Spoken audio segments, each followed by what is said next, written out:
If you are a business owner, you want to make sure that you are tapped into today's talk. I am attorney Jamila Moore, and I am with the marketing strategist herself, Malika Shea. We will be walking you through the hacks to protect and increase your profits. Here's a little known fact that you may not be aware of. Your money is probably hidden in something you are not doing legally or something you are not doing from a marketing standpoint. I know I have a lot to share with this, Malika, but like, what are your thoughts? Like, just off the top, what's that one marketing thing that you're like, whoo, if they could get this, they would be all right. They will be okay. There's a lot of things. Let me just say that. But we're gonna just talk about a couple of the top things that I've seen over and over and over and over again over the years and working with different businesses and businesses from all sizes, from small to businesses, profiting over 500K annually plus. Like, these two I think are the top things. And the first one is ads, right? What do you Doing mean by ads? your ads. So a lot of times we as businesses, we think that one of the first things we need to do is start running ads. But there's Mhm. actually a step to that, right? So running ads is definitely not one of the first things that you want to do. And we all know that ads can be very, very expensive. So if you don't have those things in place first, the fundamental foundation things in place to start before you start running ads, it's just like throwing money down the toilet. All Wait, right. wait, wait, wait, wait, wait, wait, wait, wait. So you're telling me we have a whole group of people who are trying to figure out how to make more money in their businesses. But the fact that they are trying to skip steps and actually run ads is making them actually lose money that they could be putting in the right place to actually get the money. Absolutely. And what's even crazy is that businesses can be running ads only to send those clients to their competitors. Wait a minute. Wait a minute. Wait a minute. How would I say that? Down. You got to break that down. Right. So say for instance, if your business is maybe, you're online, but you don't really have a big online presence, or your reputation is not so great, is a little shaky, or maybe you only have, maybe 5 Google reviews, right? Or maybe out of those 5 Google reviews, you might have 2 bad ones or 2 mediocre ones. Or maybe, your website is not up to par. Maybe the pictures on your website or on your Google is not good. And so if you're running an ad promoting, let's just say, spa, right? You're a spa, right? You're promoting spa services. And then now this person is looking for spa services, and now they look and they're Googling and they'll see and they're like, oh, I don't want to go here. So now what they do, they scroll down to the next person. And now your competitor has all the reviews, have the nice pictures, have everything. And then boom, before you know it, you done paid for that ad for them to go to your competitor. Wait a minute. Wait a minute. Wait a minute. What I'm hearing is if you don't have your brand down pat, if you don't have a for real marketing strategy and you jump out there and you try to run ads, you're actually paying for your clients to go to someone else. And this is key because we have so many internet gurus out here, right? And they've done a lot of great things. They have success, they have results. But the thing is, we are in a very different market. And Mhm. right now, you need to get back to the basics of what it takes to actually build a business. And you Absolutely. cannot skip steps. And so, somebody tuning into this, you need to be looking and thinking about like, where did I cut corners? Because let me tell you what I say over here in the world of I am and more of the world of elite ambition law. If you cut corners, you cut profits. And one of the things I love to say too is ignorance of the law is not an excuse. Right. You cannot say, like, I didn't know. They're going to be like, oh, well, you should have known. And so when we think about people and their marketing strategy, I come in and I'm like, well, did they even start their business the right way. And somebody's like, I heard it this week. I don't have money for that. I'm just figuring out X, Y, and Z. Let me tell you the number one mistake I see people make is they actually go out there and start a business that they don't own. Mm. What do I mean by that? Oh, yeah. Please, I was going to say expound on that one because I know folks is like, what? You're trying to market, you're trying to make sales, you're trying to get clients, and you don't even own your business.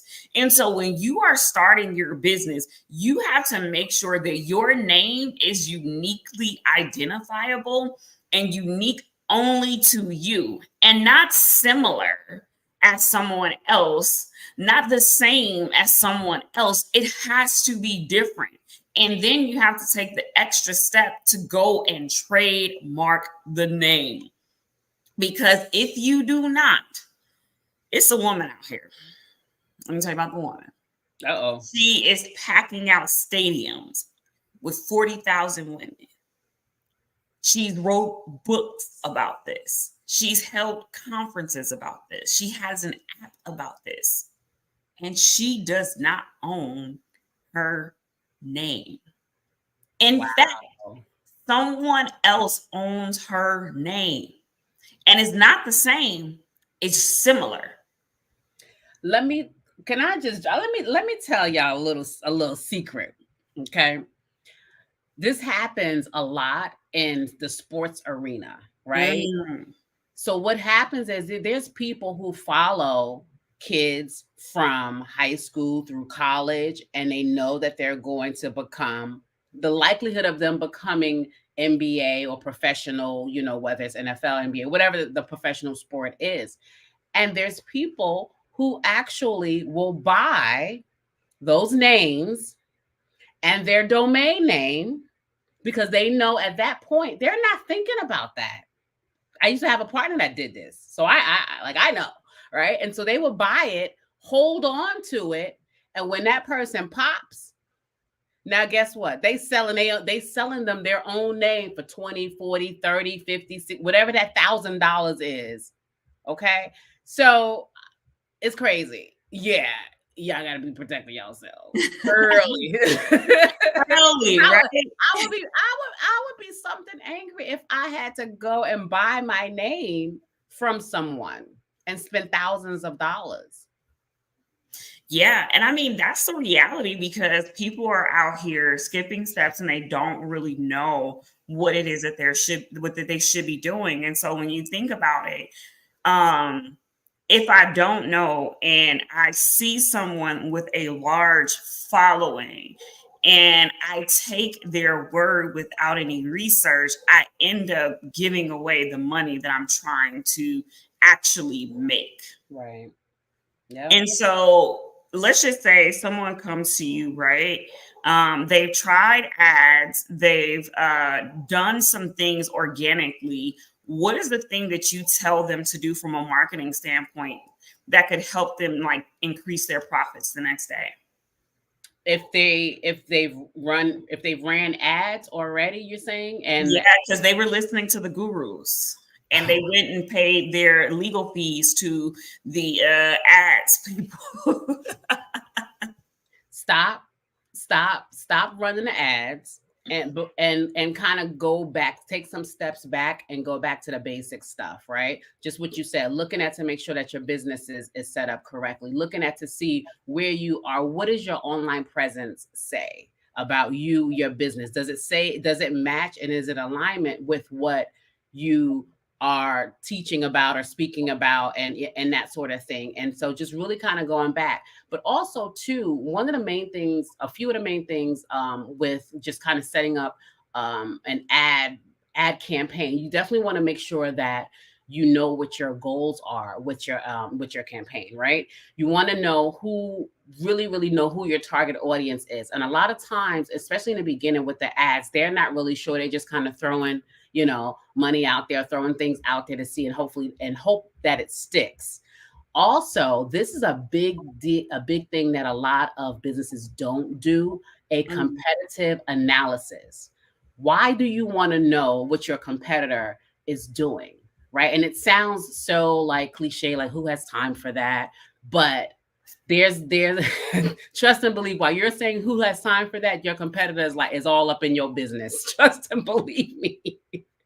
And that's important, because what you can do from there is you can craft your ad, to highlight the things that differentiate you from your competitor, and use that information to counteract their strategy, right? It's a whole strategy behind this, and that is really how you maximize your ad dollars. And then the last thing is track your results. That's good. That's good. Tracking your results. If you don't know what these results are looking like, and what your how your ad money is going, forget about it. So I would just say, go back to the basics and make sure that all of the fundamental things are solid before you start running those ads. Otherwise, again, like I said earlier, you're just going to be throwing money down the drain. Yeah, and I think that's really good. And when you're looking to increase your profits, one of the reasons why you want to make sure that you have your trademark in place, because it is actually a business asset, and it becomes what I like to call digital real estate. And so this is how this connects in the world of all of your business. So one, when you have a registerable trademark and you have the application in and things of that nature, and hopefully it gets registered because you used a reputable and trustworthy attorney, you have ownership rights, right? You have the right to sue, you have the right to stop, and you have the right to sell. And so I oftentimes like to think about the issue with Black ink. Now, I used to love the show Black ink, right? Until I started walking through some stuff and was like, "This is a waste of my time." However, Caesar, the owner of Black, or the creative mind behind Black ink, he was dismissed from the show, and he did not own any of the rights to Black ink.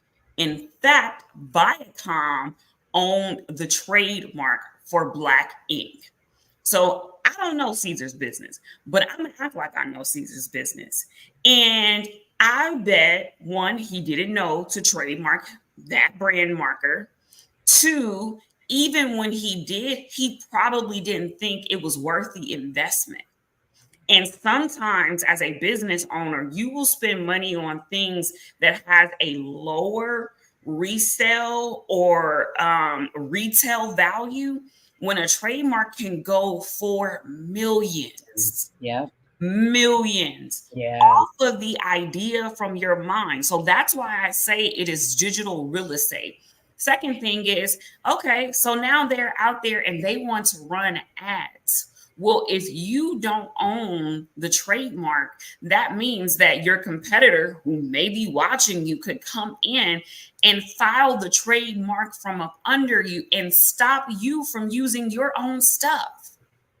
I like to say it's crazy. I like to say it's like going to buy a house, or you build your dream home. I mean, you put all of the finishing touches on there. You get that stainless steel stove. You got a theater in there. You got a pool. You got a jacuzzi. You got the works. And doing all of that, you failed to actually do the paperwork to buy the home. But you're living in it. You're chilling in it. And one day you get that knock at your door. And that knock at your door says, "Hey, here's my paperwork. I actually own this. I don't care that you've built it. I don't care that you've been working on it. You didn't do what you needed to do." Now, when you buy a house, you know you're buying it because the property value will increase over time. It's an asset. When we as business owners are creating, it is an asset that the property value increases over time. Yeah.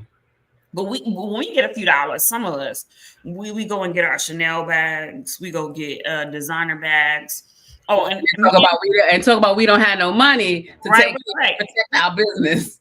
But no. Let me. I'm gonna stick with the men too, because they got a whole new suit line. They got money for the suits, right? They got money for this. Some of them going out here getting lace front beards. Do I it was just getting ready to say with the whole hair implant right, or hair piece thing they got going on. So they, right. yeah.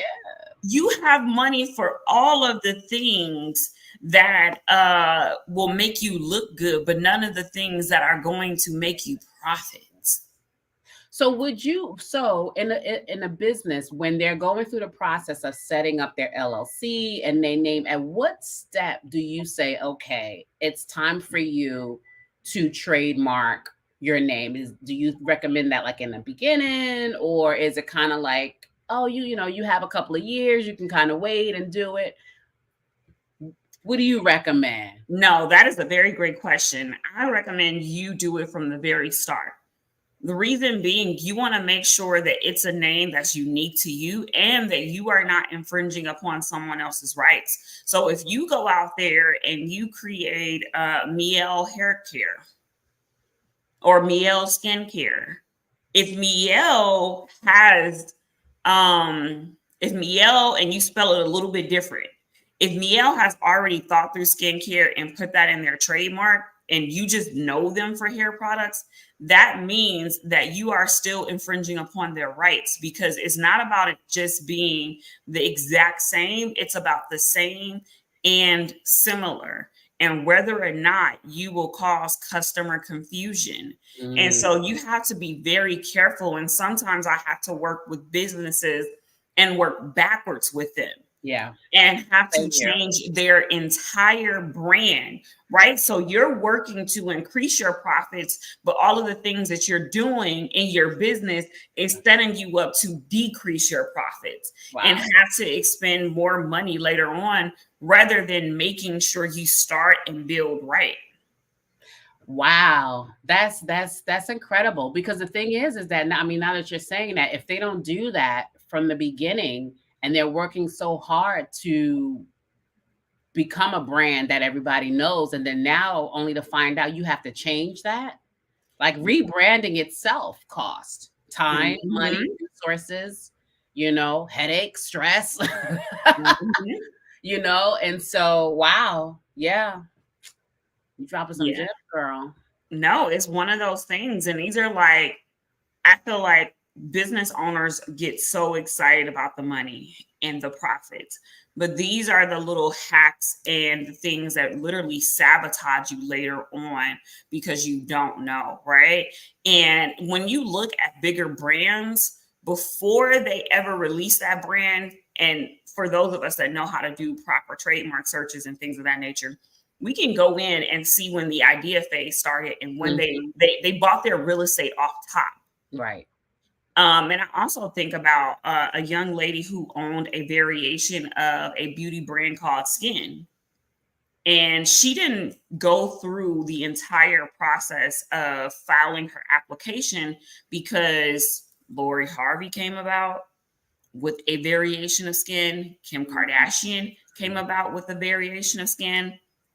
All I got to say is Kim Kardashian now has a skin beauty line, and this woman, her application has been abandoned. Now, I am not in her business, but I guarantee you that there are millions tied to that abandonment. Why? Because she knew the hack. And it's for us, especially, I feel like, as depending upon your socioeconomic class, depending upon your race and ethnicity, these are things that you don't know. Right. And so you get excited about your purpose, you get excited about your passion, you get excited about your gifts.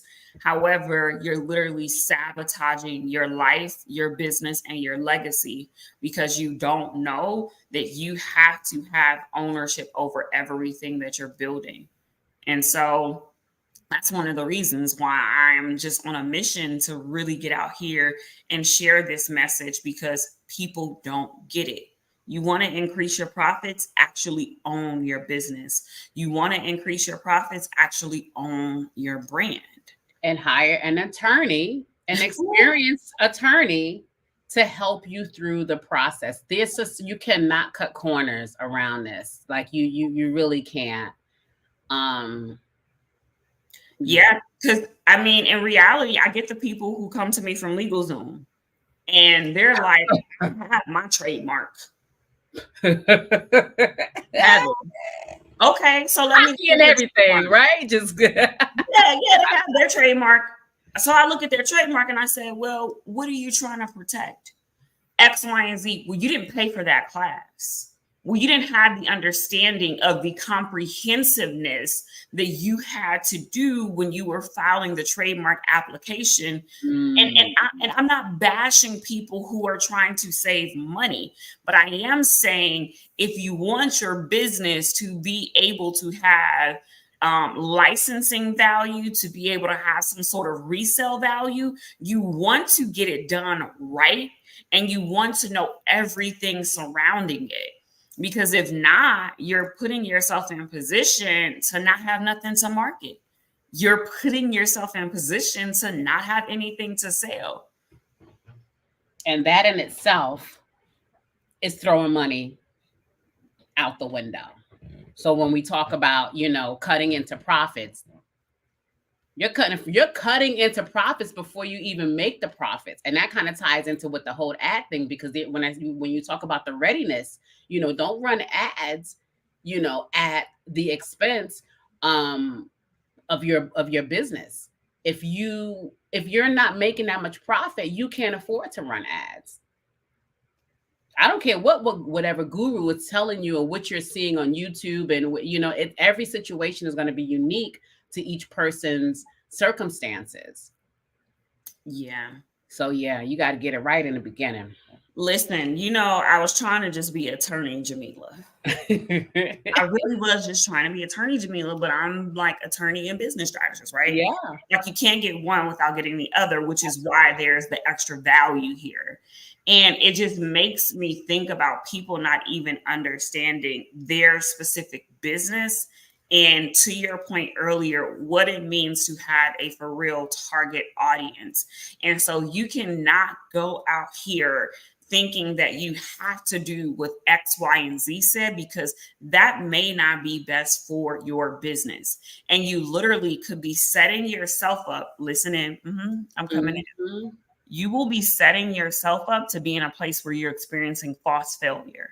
And you'll give up on that thing that you really want, that thing that's down on the inside of you, that thing that you may be even making money off of, but not at the level that you thought. Why? Because you don't have the right business principles. Okay, I'm getting out your face. Go ahead and take it. I got out their face. Take it. They need it. They need it. They need to hear that.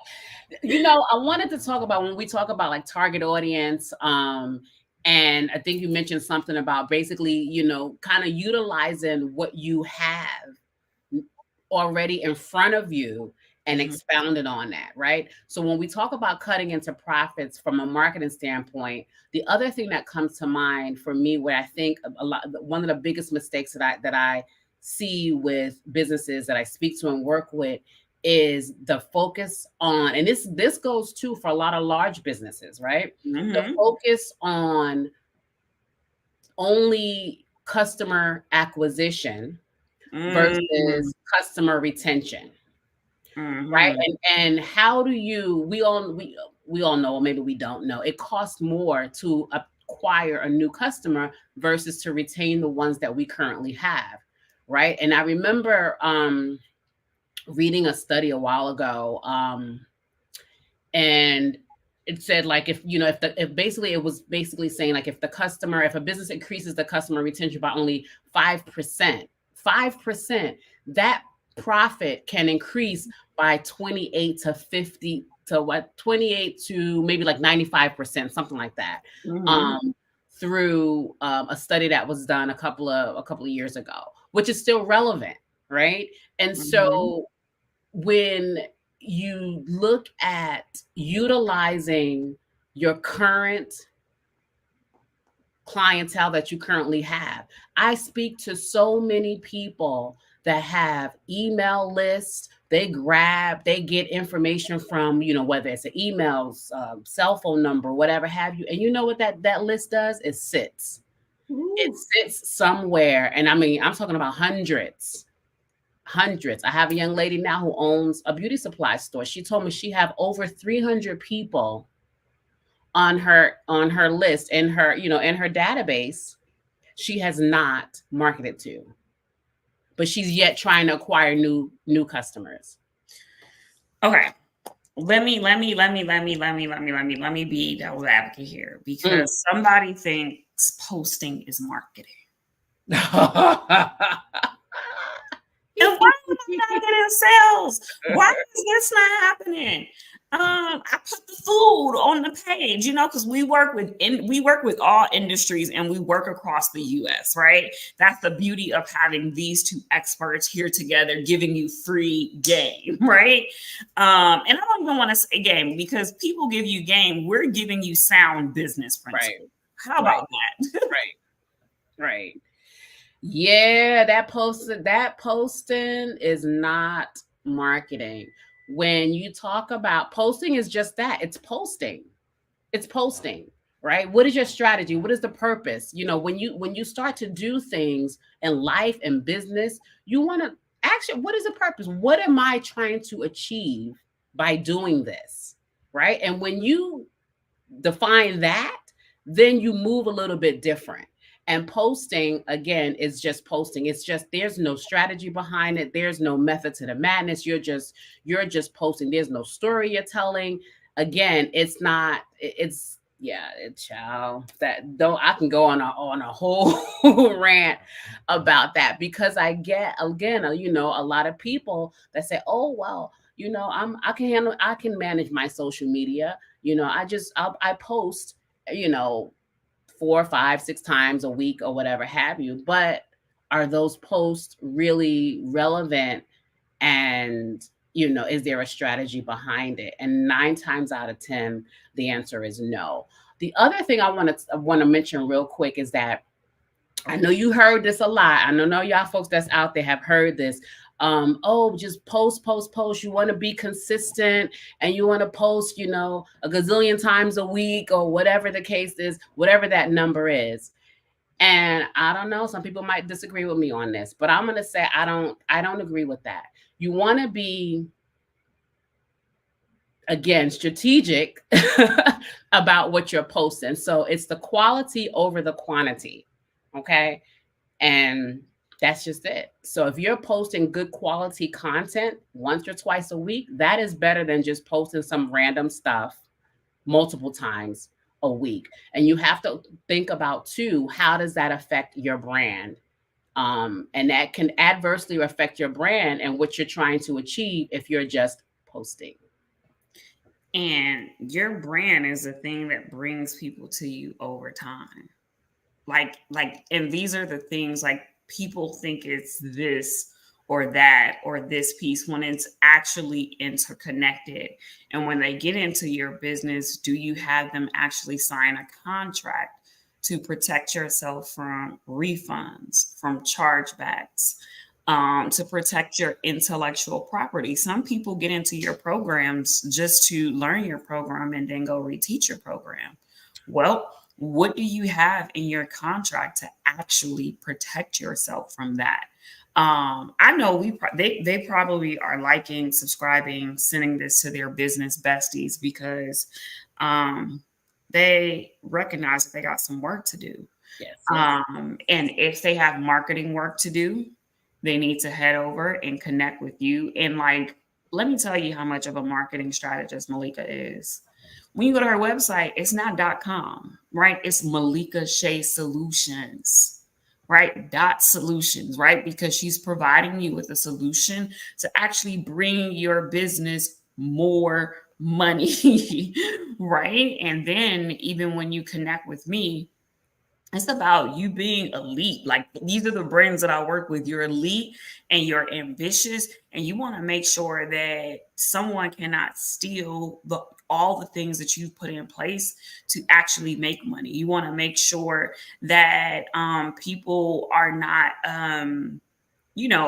copying you all of these different things that people can't, take your things and then come back and be like, well, I want my money back. And because you don't have the right things in place, they could get their money back after you done spent it. I don't know why I have such an attitude today about this. It's yeah, you're a little sassy today, but it's okay. It's all right. We gonna get these folks together. We're gonna get them right. We're gonna get the foundation built so that they can be soaring high with with the rest of us. So it is this is a good thing, and hopefully this was very helpful and of value to you guys. We are going to be back in what, 2? We doing 2 weeks? Two and 2. So we're definitely going to be back dropping some gems for you guys. But yeah, reach out to us if you have any questions. And it's Malika.Shea is my IG. So Malika.Shea. Gotcha. Make sure you add that dot in there. Yeah. Everyone, take care. In the meantime, if you have questions, drop them in the chat so that we can answer them, or even send us a message so that we can connect with you. Take care, everyone. Bye, guys. Have a beautiful weekend.